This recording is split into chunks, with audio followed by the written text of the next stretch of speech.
Graça e paz, queridos.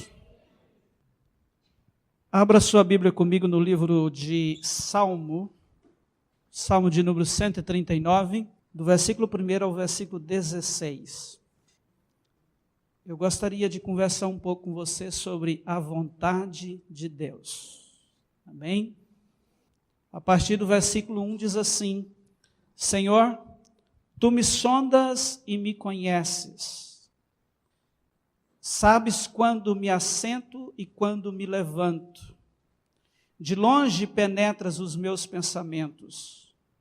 Esquadrinhas o meu andar e o meu deitar, e conheces todos os meus caminhos. Ainda a palavra me não chegou à língua, e tu, Senhor, já a conheces toda. Tu me cercas por trás e por diante, e sobre mim pões a mão. Tal conhecimento é maravilhoso demais para mim. É sobremodo elevado. Não o posso atingir. Para onde me ausentarei do teu espírito? Para onde fugirei da tua face? Se subo aos céus, lá estás. Se faço a minha cama no mais profundo abismo, lá estás também. Se tomo as asas da alvorada e me detenho nos confins dos mares, ainda lá me haverá de guiar a tua mão, e a tua destra me susterá. Se eu digo, as trevas com efeito me encobrirão, e a luz ao redor de mim se fará noite, até as próprias trevas não te serão escuras. As trevas e a luz são a mesma coisa. Pois tu formastes o meu interior, tu me teceste no seio de minha mãe. Graças te dou, visto que por modo assombrosamente maravilhoso me formaste. As tuas obras são admiráveis, e a minha alma o sabe muito bem. Os meus ossos não te foram encobertos, quando no oculto fui formado e entretecido como nas profundezas da terra. Os teus olhos me viram a substância ainda informe, e no teu livro foram escritos todos os meus dias, cada um deles escrito e determinado, quando nenhum deles havia ainda. Deixa eu repetir para você o versículo 16, que diz assim: os teus olhos me viram a substância ainda informe, e no teu livro foram escritos todos os meus dias, cada um deles escrito e determinado, quando nenhum deles havia ainda. Amém? Que o Espírito Santo de Deus encontre no nosso coração um lugar fértil nessa noite para trazer a sua graça sobre nós. Amém, queridos? Queridos, quando nós lemos principalmente este versículo, esse último que eu repeti, quando diz que os olhos de Deus nos viram quando eu e você ainda éramos uma substância informe. E o salmista continua dizendo que Deus também escreveu todos os nossos dias. Ele determinou sobre todos os nossos dias, quando nenhum deles havia ainda. Sabe o que isso quer dizer? Isso está nos dizendo que Deus, Ele nos esquadrinha antes mesmo da nossa existência. Isso quer dizer que Ele determina, ou Ele determinou todos os nossos dias. Não é isso que a palavra diz? Então, queridos, nós podemos dizer que esse texto traz para nós uma expressão exata de que Deus tece a sua vontade para nós, antes mesmo de virmos à existência. Você pode dizer um amém? Quando nós caminhamos para Romanos capítulo 12, não precisa você abrir, Romanos capítulo 12, versículo 1 e 2, nós vamos encontrar Paulo dizer assim: rogo-vos, irmãos, pelas misericórdias de Deus, que apresenteis o vosso corpo por sacrifício vivo, santo e agradável a Deus, que é o vosso culto racional.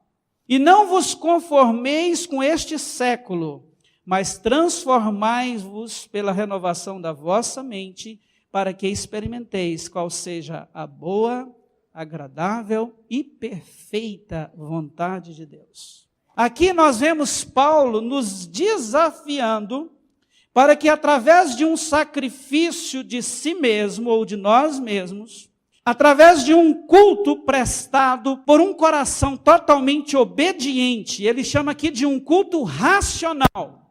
Agora preste atenção nisso, racional aqui, queridos, no original é a palavra lógicos. E essa palavra ela não se refere a algo ligado à emoção. Isso aqui fala de razão. Quando Paulo está dizendo que nós temos que oferecer a Deus como sacrifício vivo, através de um culto racional, ele está querendo dizer que eu e você, para que nós possamos experimentar a vontade de Deus, nós temos que, pela lógica que conhecemos, que Ele nos teceu antes mesmo de virmos à existência, Ele determinou os nossos dias, e agora como conhecedores dessa verdade, na minha razão, eu decido me render ao Senhor, para que a vontade dele se estabeleça na minha vida. E no final ele termina dizendo assim, para que experimenteis, faça isso com a razão, decida por isso, para que vocês experimentem qual é a boa, agradável e perfeita vontade de Deus. Você pode dizer um amém bem forte por isso? Queridos, a vontade de Deus, ou quando a Bíblia fala da vontade, presta atenção nisso, nós vemos muitos textos onde a palavra de Deus nos fala que há uma vontade de Deus para nós. A vontade de Deus sempre você vai encontrar em algum lugar da palavra, mesmo que sem ter essa palavra vontade expressa lá, através de uma parábola que Jesus contou, através de um exemplo de vida do Velho Testamento ou do Novo. O que eu quero que você entenda é que de Gênesis a Apocalipse, em vários momentos, por várias e várias vezes, vai ficar, ou você vai encontrar de forma explícita, a Bíblia nos ensinando que há uma vontade de Deus para mim e para você. E preste atenção, essa palavra vontade, quando a Bíblia a usa como a vontade de Deus, ela é a palavra telema, no hebraico, que significa o que se deseja ou que se tem determinado do propósito de Deus em nos abençoar em Cristo Jesus. Olha só, tanto que isso é forte. E quando nós, queridos, olhamos para tudo isso que a Bíblia fala de vontade de Deus para nós como seus filhos, nós encontramos dois aspectos da vontade de Deus para o homem, que entendemos isso como duas vertentes, as quais são a vontade permissiva de Deus e a vontade diretiva de Deus. E eu quero gastar um tempinho conversando alguns minutos com você sobre isso. A vontade permissiva de Deus.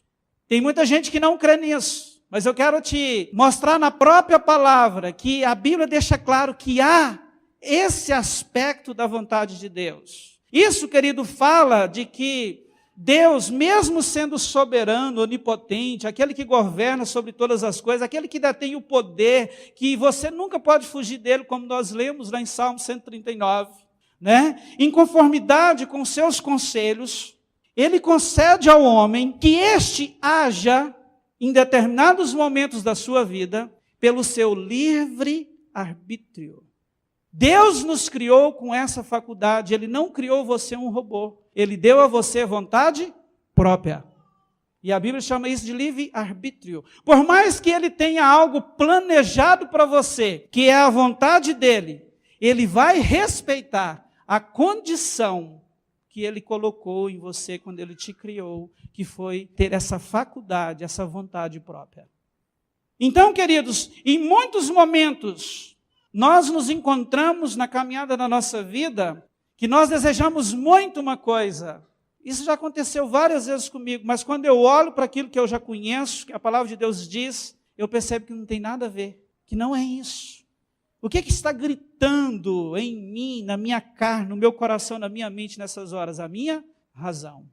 E se eu não tomar cuidado, eu vou decidir por isso. E então eu estarei escolhendo a vontade permissiva de Deus. Anote para você pensar. Todos nós, um dia, seremos chamados para prestar contas com relação à nossa postura frente a essa opção que temos de entrar na vontade permissiva de Deus. Não nos enganemos. Todos nós. Nesses momentos de nossa vida que nos encontramos nesse dilema.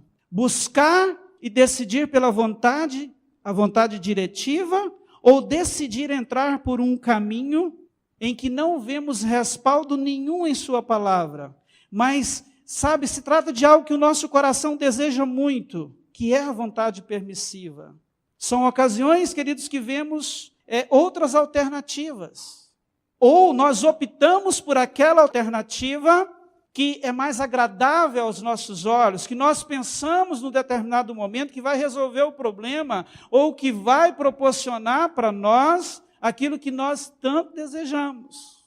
E permita-me te dizer algo, talvez seja esse o caminho que a maioria daqueles que professam seguir a Jesus hoje estão vivendo. Agora, escolhendo caminhar pela vontade permissiva de Deus. Deixa eu te mostrar um exemplo que fala sobre isso.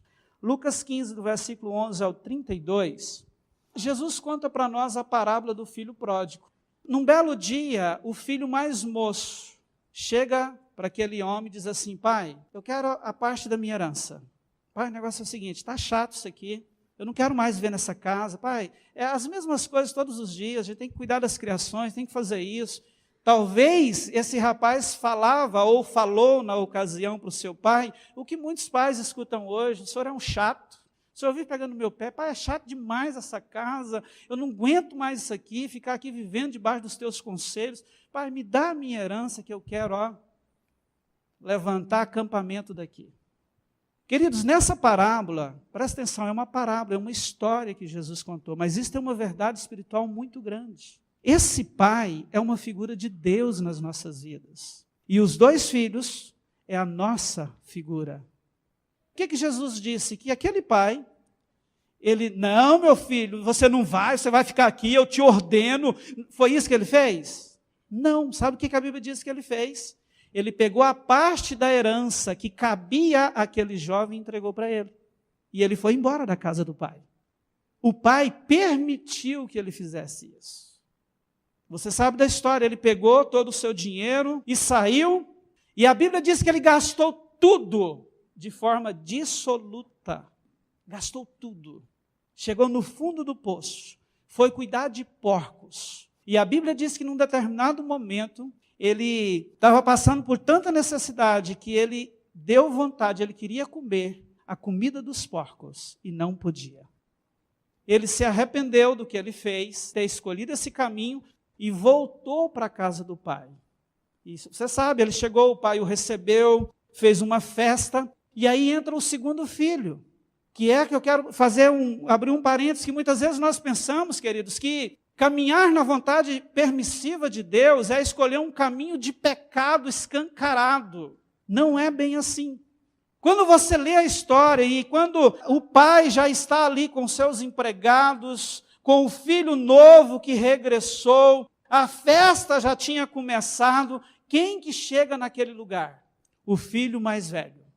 E ele escuta o barulho da comemoração, estava todo mundo feliz junto com aquele pai, e de repente aquele filho mais velho pergunta para um deles: o que está acontecendo? E ele diz: olha, foi teu irmão, ele voltou com vida. E o seu pai ficou tão feliz, que ele mandou matar um boi cevado, e fez essa grande festa para comemorar a volta dele.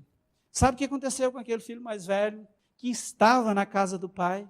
A Bíblia diz que ele se entristeceu muito e se revoltou contra o pai dele. O que eu quero te dizer com isso? Entrar ou viver na vontade permissiva de Deus não quer dizer apenas uma escolha absoluta por um pecado. Nós podemos estar dentro da casa do pai e vivendo na sua vontade permissiva. Porque o nosso coração não está alinhado com a vontade dele, com aquilo que ele determinou, com aquilo que ele sonhou, que ele planejou para nós. Você pode dizer um amém? O filho mais velho, ele permaneceu. Mas o posicionamento dele demonstra que, não tão diferente do mais novo, ele também, mesmo dentro da casa do pai, ele não estava vivendo a vontade que o pai tinha planejado para ele, mas estava na permissiva do mesmo jeito. Entendem isso? Amém? Agora, outros exemplos claros de que nós podemos decidir por caminhar numa vontade permissiva, mesmo conhecendo na palavra, pelo Espírito Santo, que temos que fazer. Mateus capítulo 6, fala do Pai Nosso. Quem não conhece essa oração na face da terra?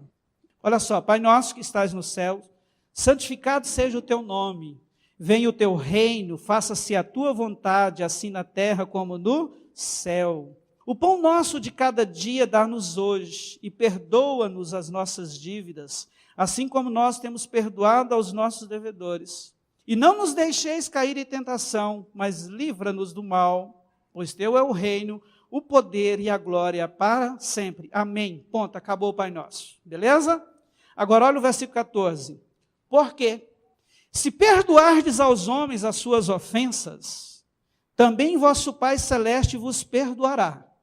Se, porém, não perdoardes aos homens as suas ofensas, tampouco vosso Pai vos perdoará as vossas ofensas. Percebe isso? Jesus ensina o Pai Nosso. Só que quando termina o Pai Nosso, ele continua um assunto. No Pai Nosso, o que ele ensinou a orar foi: Pai, perdoa as nossas dívidas, como nós temos perdoado aos nossos. E depois que ele termina a oração, ele diz assim: olha, se você não perdoar, eu quero que você entenda que você também não terá o perdão de Deus. Qual que é a vontade de Deus aqui? A vontade diretiva não é que nós aprendamos a perdoar, seja o que for. Quando nós escolhemos não perdoar, Deus vai te obrigar a perdoar? Não. Ele não vai interferir nessa decisão sua. Ele já te ensinou, você já sabe essa verdade, mas ele não vai te obrigar a perdoar. Agora ele deixa claro, se você não perdoar, não conte também com o perdão do Pai. Isso demonstra para nós o quê? Que andar na vontade permissiva de Deus pode nos trazer prejuízos eternos. Porque quem não recebe o perdão de Deus, você há de concordar comigo, que não entrará no gozo da vida eterna com Ele. Amém? Olha o tanto que isso é sério. Agora aos solteiros, diz a palavra e não eu. Segundo aos Coríntios 6,14 diz assim: não vos ponhais em julgo desigual com os incrédulos, porquanto que sociedade pode haver entre a justiça e a iniquidade, ou que comunhão há entre luz e trevas?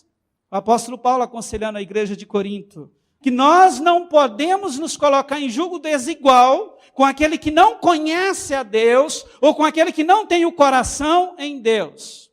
Queridos, o que tem de gente hoje no nosso meio, que não observa essa vontade declarada, revelada de Deus para as suas vidas, e estão se colocando em julgo desigual e gerando problema que vão os acompanhar talvez a vida inteira, não é brincadeira. Isso é muito sério. Deus tem o melhor para nós. E, deixa eu te dizer uma coisa, sem medo de errar, o básico para entrar ou conhecer a vontade de Deus, todos nós que estamos aqui hoje conhecemos. Exemplos que não são explícitos na palavra, que não são revelados. Como lidar com isso? Porque os outros é fácil, né? Entre aspas. A Bíblia diz que eu não posso me colocar em julgo desigual com uma pessoa que não conhece a Deus, então eu já sei, está revelado. Mas, e naqueles casos que, por exemplo, eu quero muito comprar um carro tal, eu quero abrir esse negócio, eu quero fazer isso, eu quero mudar de cidade, eu não quero mais esse emprego, eu quero um novo emprego. Ou naquele momento em que as pessoas acham que já encontrou a mulher da sua vida ou o homem da sua vida. É com essa mesmo que eu devo me casar? Porque na Bíblia não diz, né? O Jorge casará com a Alessandra em tal dia. Não tem isso lá. Mas permita-me te dizer uma coisa, Jesus, quando ele foi ensinar que ele iria e deixaria um consolador, uma das coisas mais lindas que eu acho nessa história é quando ele diz assim, que o Espírito Santo nos ensinaria toda a verdade. Então, queridos, o caminho para que nós possamos, nesses momentos, diante dessas coisas que a palavra de Deus não me diz, mas que eu preciso tomar uma decisão, eu já sei que há duas vertentes, eu posso entrar na permissão ou entrar na direção de Deus, na vontade diretiva de Deus, para nós só temos uma saída, ter uma vida de intimidade com o Espírito Santo. Porque Ele vai nos apontar o caminho, Ele vai nos falar a verdade, Ele vai nos dizer, vai trazer ao nosso coração a revelação da vontade diretiva de Deus para nós. Poxa, então eu não posso sonhar? Claro que pode, irmão. Eu não estou dizendo isso. Sonhe. Sonhe os melhores sonhos para a sua vida. Certa vez nós pastoreávamos uma rede de jovens em Brasília. E num dia nós saímos na cidade para fazer um evangelismo. Um grupo de moças e rapazes. Nós dividimos os grupos e combinamos para nos encontrar numa praça. E chegou um grupo de 3 moças primeiro. E quando eu fui chegando com o meu grupo, elas estavam conversando, 3 moças, imagina sobre o que elas estavam conversando, namorado, irmãos. E uma falava assim, olha, eu peço a Deus que o meu noivo, não, pensa num nome bonito, que a menina estava descrevendo. Pensa num cara gato. Eu nunca esqueci disso, porque foi algo que marcou. Eu acompanhei a história dela, a gente ainda acompanha de certa forma até hoje. Ela estava descrevendo, olha, eu peço a Deus um homem assim, tá, e pá. Puxa, está com fé, irmã. Irmãos, os anos se passaram, olha só, era o sonho dela, casar com um Thor na vida. Era o sonho dela, irmãos, que pecado tem nisso? Tem algum pecado sonhar? Não, claro que não. Os anos se passaram. De repente chega um irmãozinho na igreja. Irmãos, pensa num caboquinho desajeitado. Mas o rapaz era desajeitado, irmãos. Mas desajeitado, e se apaixonaram, se casaram, e eu fico lembrando, das palavras que eu ouvi da boca dela naquela praça, e fico lembrando da fisionomia do marido dela hoje, assim, quanta diferença, meu Deus. Mas sabe o que acontece? Os dois hoje são pastores, pastoreiam a igreja do Senhor juntos. Preste atenção numa coisa, em Provérbios capítulo 16, versículo 1 diz assim, o coração do homem pode fazer planos, mas a resposta certa dos lábios do Senhor vem. Sonhe o que você quiser, mas entenda uma coisa, a resposta certa, quem tem para você, não é o teu coração, não é a sua vontade, não é a sua ou aquilo que você acha que é a sua necessidade. A resposta certa para mim e para você é Ele que tem. Amém, queridos? Queridos, a vontade diretiva, nós já falamos. O que é isso, Jorge? É aquilo que existe no coração de Deus como determinação, como propósito em abençoar as nossas vidas através de Cristo Jesus. E isso é o que nós temos que escolher. Eu queria falar rapidinho para você sobre 2 exemplos de pessoas que escolheram a vontade diretiva de Deus. Primeiro, José, filho de Jacó. Todo mundo conhece essa história. José, o 11º de 12 filhos de Jacó. Certo dia, ele teve um sonho. Deus começa então, através desse sonho, revelar a vontade diretiva dele a José. E olha o sonho. Ele e os seus irmãos estavam atando feixes.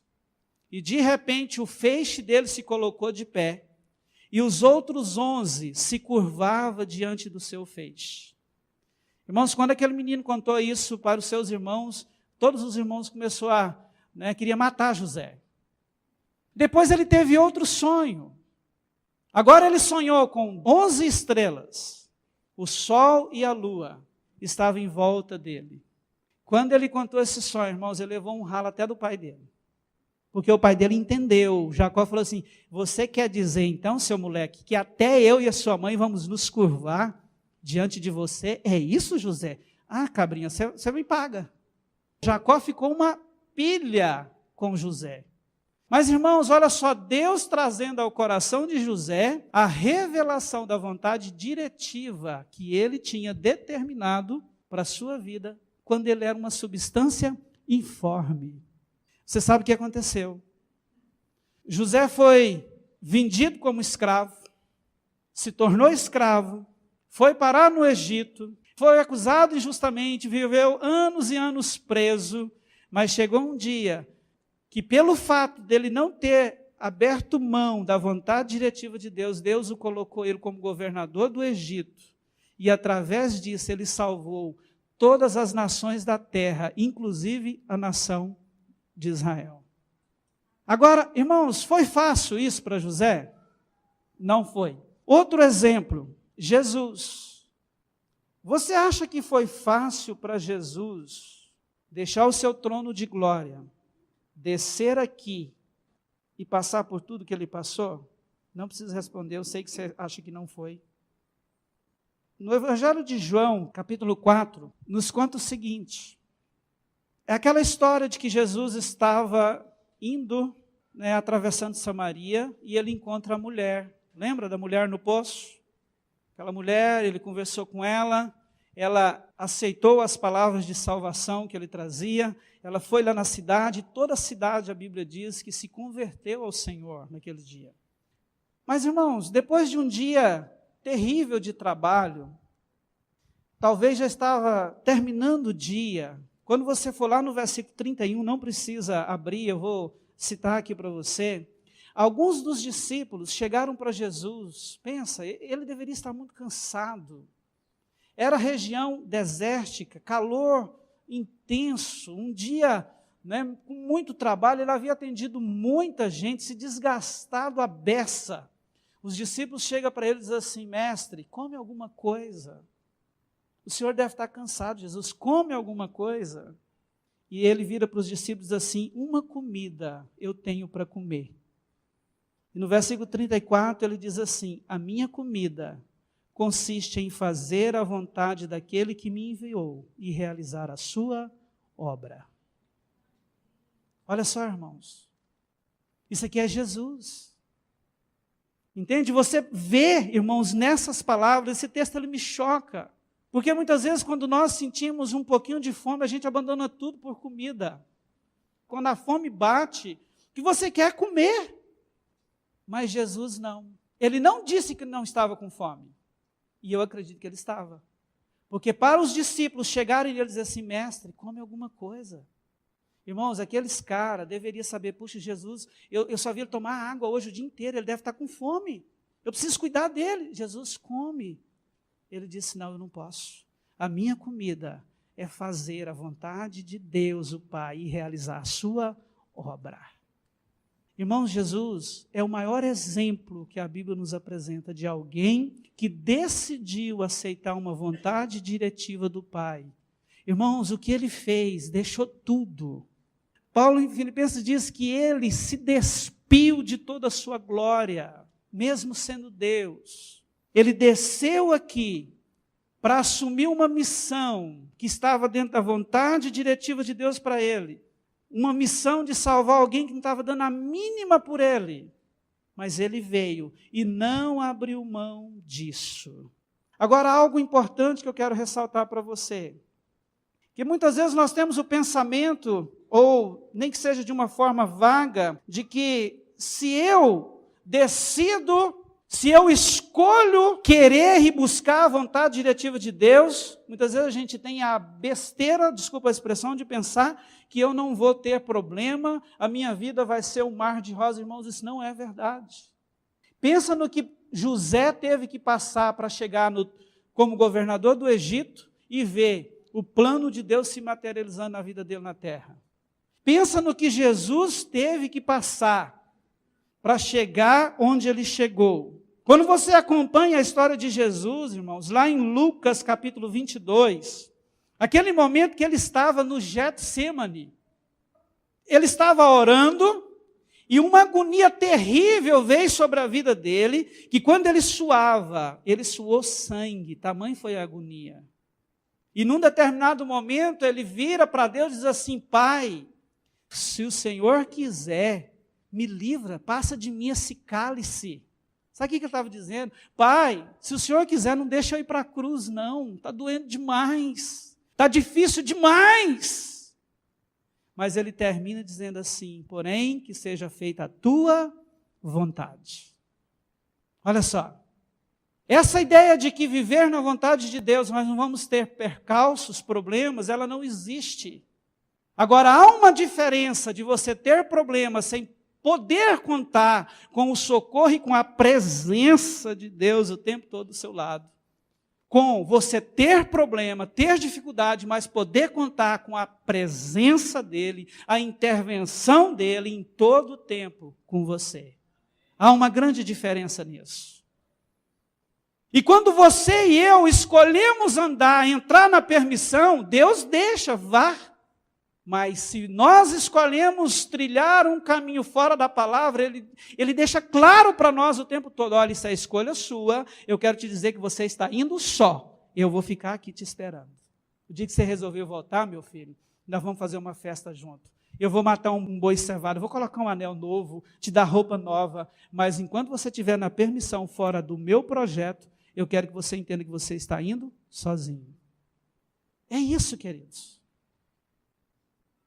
Durante o tempo todo, eu acredito que José teve momentos como Jesus teve no Getsêmani, mas pelo fato da presença de Deus ser real, ele não desistiu, ele encontrou força e venceu tudo. Irmãos, pensa o que aquele menino sofreu, ainda novo, vendido pelos seus irmãos. Irmãos, hoje por tão pouco, o irmão mata o outro.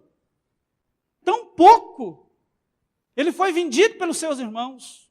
Isso, se fosse numa época de hoje, irmãos, talvez geraria um ódio tão grande no coração de alguns.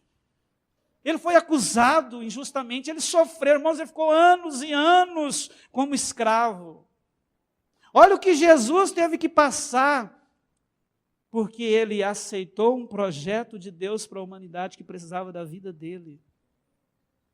Eu gostaria de te levar a pensar nisso, que a vontade diretiva de Deus não quer dizer que você não terá dificuldades. Quantas vezes nós olhamos para nós e temos uma certeza: eu estou agradando a Deus, eu estou fazendo, Mas, irmãos, a gente ora e Ele responde ao contrário do que oramos. Nós oramos para a cura e morre. Nós oramos para a porta se abrir e se fecha a outra, a única que tinha. Não é assim? É. Tem problemas de todas as formas, é problema de saúde, finanças, de tudo. Irmãos, isso não quer dizer que você não está na vontade diretiva de Deus, porque na vontade diretiva de Deus, eu e você também teremos que enfrentar dificuldades. E é essas dificuldades que, ao invés de nos afastar de Deus, tem que nos atrair mais ainda para a presença dEle. Porque fora da vontade de Deus, entenda isso, não há nada de bom para mim e para você.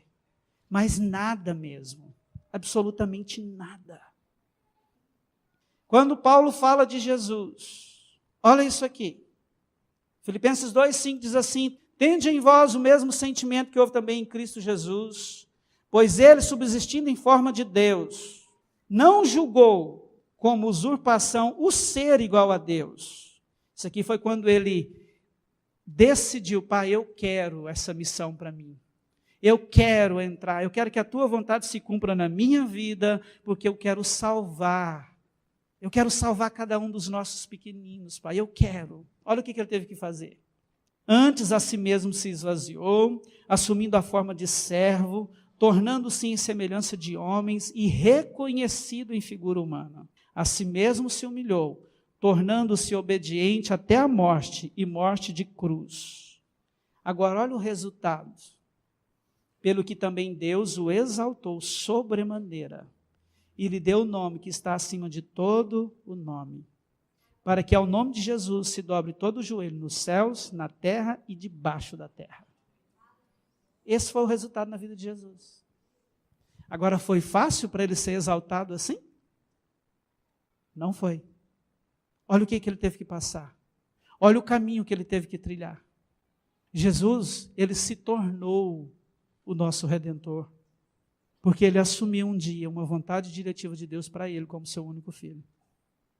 Aí ele chegou nisso aqui, queridos. Ele foi exaltado acima de tudo. E querendo ou não, todo joelho, se não se dobra hoje, um dia vai ter que se dobrar e reconhecer que ele é Senhor eterno. Mas ele conquistou isso. E o caminho da conquista foi entrar na vontade diretiva de Deus. Eu tenho certeza absoluta que todos nós almejamos por felicidade.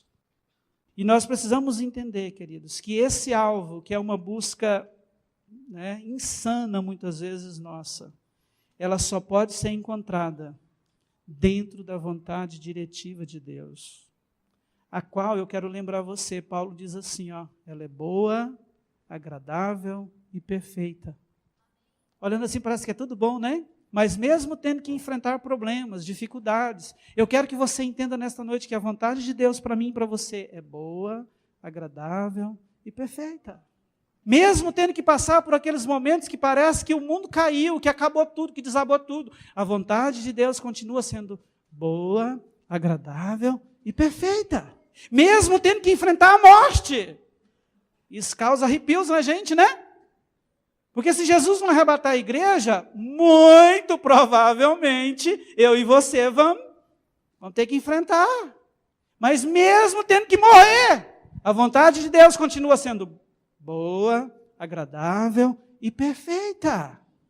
Mesmo tendo que passar por tudo que você já passou e sei lá o que nós vamos passar, a vontade de Deus continua sendo boa, agradável e perfeita. Amém, queridos? Agora a grande pergunta: como nós estamos tratando a vontade de Deus para nossas vidas, para nós? Como você está tratando isso? Como eu estou tratando isso?